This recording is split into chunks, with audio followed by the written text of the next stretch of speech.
ይሄ እንግዲህ ስምንቱንም ጉባኤ የያዘ ነው።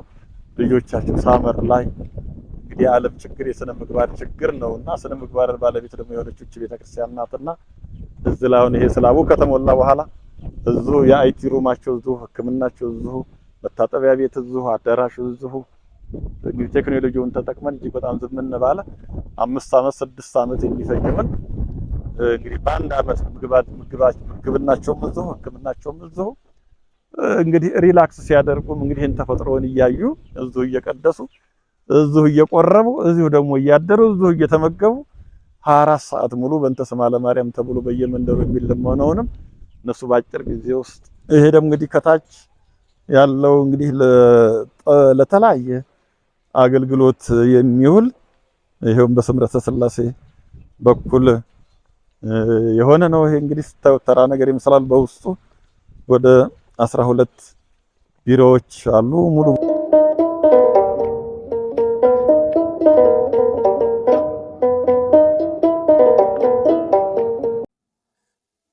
እሺ ክቡር አባታችን መላከ ምሕረት ቀሲስ ጸጋዬ የዚህ ታላቅ እና አንጋፋ ቦታ አስተዳዳሪ፣ አሁን እንግዲህ ባለው ወቅታዊ ሁኔታ ይሄ ደብል ምን ላይ ነው ያለው፣ እንዴት ነው የሚለውንና አጭር የሆነ ነገር ቀጣይ ለደብሩ እና ቤተክርስቲያኑ የሚያሰሩት የሚጠቅመውን ነገር እንድንወያይ ትንሽ እስቲ የተሰማዎትን ሀሳብና የሚያስፈልገውን ነገር ምዕመናኑ ምን እንዲያግዞት እንደሚፈልጉ ባጭር አስተያየትና መልእክት ቢያስተላልፉ ክቡር አባታችን። ክቡራን ኢትዮጵያውያኖች፣ ኦርቶዶክሳውያኖች፣ ኤርትራውያኖች ሰው ሆናችሁ የተፈጠራችሁ በያላችሁበት በምትኖሩበት ሰዓት አቆጣጠር እንደምን አደራችሁ፣ እንደምን አረፈዳችሁ፣ እንደምን አመሻችሁ፣ እንደምን ዋላችሁ። እንኳንም ለሰኔ 23 ለሰማዕቱ ለቅዱስ ጊዮርጊስ ወርሃዊ በዓልና ለጾመ ሐዋርያት ዓመታዊ መታሰቢያ ዕለት ሁላችንንም አደረሳችሁ። የአሚነ ሥላሴ ሚዲያ ተከታታዮችም እንኳን አደረሳችሁ። የሚዲያውን ባለቤቶች ወንድሞቼ ልጆችም ጭምር ናቸው። በመንበረ ጸባዖት ቅድስት ሥላሴ ካቴድራል አብረን እናገለግል የነበረ እኔም ወንድማቸውን አባታቸውንም ለመጎብኘት ቀድሰው ነው ይህን ሚዲያም እያስተላለፉ ያሉትና መታደል ነው። የቃል ኪዳኑን ታቦት ኪዳኑን ማህሌቱን ቅዳሴውን ዕጣኑ የናፈቃችሁ ቅዳሴው የናፈቃችሁ ቃሉ የናፈቃችሁ ይህን መልእክት የሚያስተላልፉ ወጣት ካህናት ሆነው ቀሳውስት ሆነው ሐዋርያ ሆነው በእውነት የዝግጅት ሰው በቅዳሴ በአብነቱም ያሉ በመንፈሳዊም በስጋውም የዝግጅት ወንድሞቼ ልጆቼም ናቸው። መምህር ቀለመ ወርቅና ወንድማችን ቀሲስ ኤፍሬም በቅድሚያ በጣም አድርጌ አመሰግናለሁ። በኢትዮጵያ ኦርቶዶክስ ተዋሕዶ ቤተክርስቲያን በአዲስ አበባ ሀገረ ስብከት የካ አባዶ አንቀጸ ምሕረት ጂ7 ቅዱስ ሩፋኤል፣ ቅዱስ ልደታ ለማርያም፣ ቅዱስ እግዚአብሔር አብ፣ ቅዱስ ጊዮርጊስ፣ አቡነ ሐራ ድንግል 5 የቃል ኪዳን ታቦት ያለበት ነው። ይህ ቦታ ከተመሰረተ ወደ 10 ዓመት ነው። እንግዲህ ከተወሰነ ጊዜ ጀምሮ እንግዲህ 24 ሰዓት ሙሉ አገልግሎት መንፈሳዊ አገልግሎት የማይቋረጥበት ስዕለት የሚሰማ በተለይ ትዳር የሚባርክ ልጅ የሚሰጥ ባል የሚሰጥ ሚስት የሚሰጥ አይን የሚያበራ ማህፀንን የሚከፍ በሆስፒታል በተለያየ ሁኔታ በዶክተር በመድኃኒት ፍጥረት አልሰጠ ያለው ማህፀን ሁሉ በጀርባቸው በክንዳቸው ልጅ እየታቀፉ እየተሸከሙ ማህፀናቸው ፍሬ እያፈራ ያለበት ልዩ የበረከት የፈውስ ቦታ ነው። በኢትዮጵያ ደረጃ በእውነት በገዳማቱም በአድባራቱም የሌለ ዘመናዊ ጸበል ቤት በስምረተ ሥላሴ ወይም ትርሲት ደበበ አማካኝነት ጸበል ቤት ተሰርቷል። ከጸበሉ ባሻገር ደግሞ ዘመናዊ አዳራሽ አለው። ሰው እንደመጣ ወይም ቀድሞ ሰግዶ ቀድሞ ተጠምቆ ከተጠመቀም በኋላ ከመጠመቁም በፊት ጸሎት የሚያደርግበት ድርሳናቱ ገድሉ የሚመሰጠርበት የሚተረጎምበት ቦታ አለ። ቅዳሴው እንደ ገዳማት 24 ሰዓት ሙሉ ነው የሚገለገለው። እግረ መንገዱም እንደዚሁ የአብነት ትምህርት ቤት በጎጃም፣ በጎንደር፣ በትግራይ፣ በወሎ በተለያየ በመሀል ሀገርም ያሉ የአብነት ትምህርት ቤቶች በአሁኑ ሰዓት እየነጠፉ እየጠፉ እየቀሰሙ ያሉበት ሁኔታ ነው። ስለዚህ 4 ዓመት የ5 ዓመት የቅዳሴ ድጓ የቅኔ ያቋቋም የሚባሉትን እነዚህን 7 ዓመት 6 ዓመት የሚፈጁትን መኖሪያቸውም እዚሁ ሆኖ ምግባቸውም እዚሁ ሆኖ ሕክምናቸውም እዚሁ ሆኖ በአጭር ጊዜ ውስጥ በአንድ ዓመት ውስጥ 24 ሰዓት ሙሉ ዘመናዊንም መንፈሳዊንም አጥንቶ በአንድ ዓመት ውስጥ ተመርቆ አሜሪካ፣ አውሮፓ የተለያየ ዓለምን ከዚህ ቦታ ላይ ቅዳሴውን ይዘው ጳጳሳት ከዚህ እንዲፈጠሩ ፓትርያርኮች ከዚህ እንዲፈጠሩ ልማት ኮሚቴው፣ ሰበካ ጉባኤ አስተዳደሩ በጥሩ ጥረት ላይ ነው ያለው። እነዚሁም በዙሪያው እንግዲህ አሁን በአሁኑ ሰዓት በጣም የሚያስፈልገን ከላይ ውሃ ነው፣ ከታች ጭቃ ነው፣ ተራራማ ቦታ ላይ ነው ያለነው። ጠብ ያለ ነገር የለማውንም ነገር ያጠፋብናልና በእውነት ወደ 10 ቢሮዎችና አንድ አዳራሽ የያዘ ከታች ጸበል ቤቱን የቅዱሳን ፓትርያርኮች፣ የብፁዓን አበው ሊቃነ ጳጳሳት፣ የካህናት፣ የወንዶች፣ የሴቶች በእውነት ወደ 15 የሚሆኑ ክላስ ያለው በዘመናዊ ሁኔታ የተሰራ ጸበል ቤት እሱም እየተበላሸብን ያለንን አሁን የምትረዱን እኛ ገንዘብ በአካውንቱም ስጡ አንልም። በቤተሰቦቻችሁ አማካኝነት የዚህ ሚዲያ ተከታታይ የሆናችሁ በነገው ዕለት ሰብሰብ ብላችሁ በግሩፕ ሆናችሁ በእውነት ዝክር የምትዘክሩ፣ የሥላሴን የምትዘክሩ፣ የእመቤታችንን የምትዘክሩ፣ የቅዱስ ሩፋኤልን የምትዘክሩ እንደው በእውነት ወደ ውሃ እያደረግነው ወደ ቆሎ እያደረግነው ልደት የምታከብሩ 1ኛ ዓመታችሁን 2ኛ ዓመታችሁን እንደዚሁም የግራጁዌሽን በዓል ነው ወቅቱም ይሄ ነውና እንደዛ የምታደርጉ ሁሉ በእውነት በአሸዋ በብረት እንድትተባበሩን እናሳስባለን። አሻራ እንዲኖራችሁ ያስፈልጋል።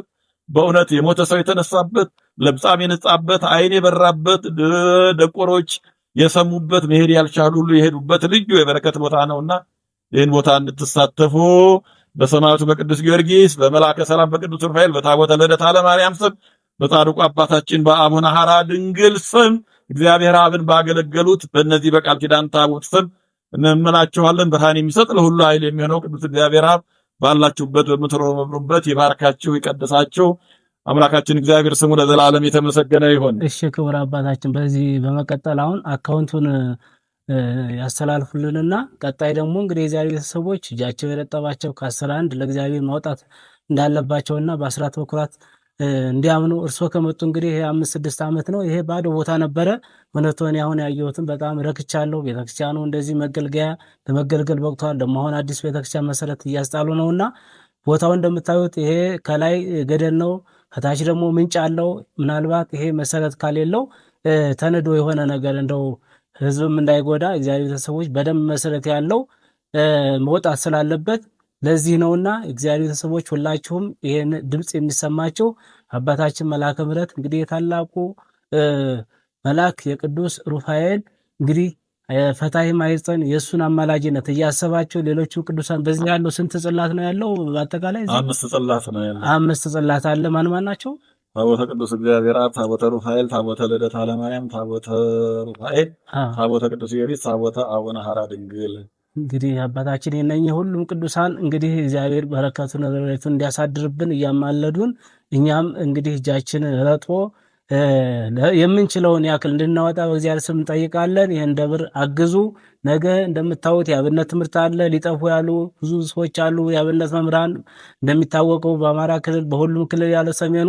ስለዚህ እኛ ደግሞ የአዲስ አበባ ልጆች በየካባዱ የምትኖሩ በሁሉም ቦታ ያላችሁ እዚህ እየመጣችሁ ወደፊት እንድትማሩ ቅዳሴውን፣ ንባቡን፣ ዳዊቱን እና አቋቋሙን፣ ዜማውን፣ ቅዳሴው ሁሉም እንድትማሩ እግዚአብሔር ስም እናሳስባለን። አምላካችን እግዚአብሔር ስለነበረን ቆይታ ጉባኤያችንን ይባርካችሁ ይቀድሳችሁ። ባላችሁበት በምትኖሩበት እግዚአብሔር አምላክ ይባርካችሁ ይቀድሳችሁ። እንግዲህ መምህር ቀሲስ በዛሬው ዕለት ቀድሰው ቆርበው ያቆረቡን በቃል ኪዳኑ ታቦት ላይ እንደ መላእክት እንደ ሐዋርያት ተሰይመው የሐዲስ ኪዳን መምህር የሐዲስ ኪዳን ጎኖታ ወለንቱስ ብላ የምታመልከዋን ቤተክርስቲያን ተተኪዎች እያመለኩ ያሉ ወጣቶች ልጆቻችን ወንድሞቻችን ጓደኞቻችን ናቸው። እናመሰግናለን።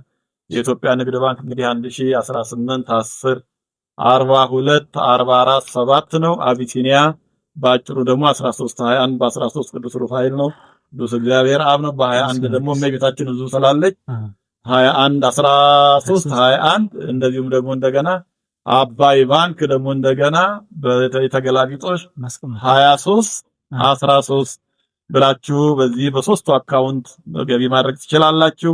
ቢሆን ደግሞ በአይነት ብታመጡልን በእውነት ቀሲስ የአሚነ ሥላሴ ሚዲያ ባለቤት ቀሲስ ኤፍሬም ቦታውንም ታሳዩናላችሁ። በጭንቀት ላይ ነው ያለ የተሰራ ሁሉ እንዳይበላሽብን ባካችሁ በአይነት እንለምናችኋለን። እስከ ነገ እንጠብቃለን። እግዚአብሔር አባታችን ከሁላችን ጋር ይሁን። በተለይ እንግዲህ ነሐሴ 1 ጀምሮ ደግሞ እንደገና እስከ 24 እስከ ጳጉሜ ድረስ ሙሉ በሙሉ ሱባኤ የምንይዝበት ወቅት ነውና የድርጅት ስማችሁን፣ የባላችሁን፣ የሚስታችሁን፣ የልጆቻችሁን፣ የእናታችሁን፣ የአባታችሁን፣ የእህታችሁን፣ የወንድማችሁን፣ የአባቶቻችሁን፣ የጓደኞቻችሁን ስም ሁሉ የድርጅታችሁን ስም ወደዚህ እያመጣችሁ ጸሎት እንጸልያለን። ሕሙማን ይፈወሳሉ፣ ለምጻሞች ይነጻሉ፣ ጎባጣዎች ይረታሉ፣ እውራን ይበራሉ። የብርሃን ፈታሄ ማህፀን ተረወ ሰማይ ሰማይ የተከፈተለት መልአክ ነውና በእውነት ኑሯችሁን ጤናችሁን በፈተና ላይ በልዩ ልዩ ሁኔታ ያላችሁትን ሁሉ መልአከ ሰላም ቅዱስ ሩፋኤል ከእግዚአብሔር አብ ተልኮ ይቆምላችሁ። የሰላም ቀን የበረከት ቀን ያድርግልን። ይቆየን። አሜን አሜን አሜን። ይሄን አካውንት እንግዲህ ከስር እናስቀምጥላችኋለን። እግዚአብሔር ቤተሰቦች ሁላችሁም ተከታተሉት። በእውነት ይሄንን ባዶ ቦታ በእውነት መርዳት ማገዝ ነገ ልጆቻችንን ትልቅ ደረጃ ላይ ማስቀመጥ ነውና ሁላችንም የሚሰማቸው ላይክ፣ ፎሎ፣ ሼር እያደረጋቸው ለሁሉም ህዝበ ክርስቲያን አዳርሶ እግዚአብሔር ሀገራችን ኢትዮጵያን ይባርክልን። ወስብሐት ለእግዚአብሔር ወለመስቀሉ ክቡር። ይቆየን።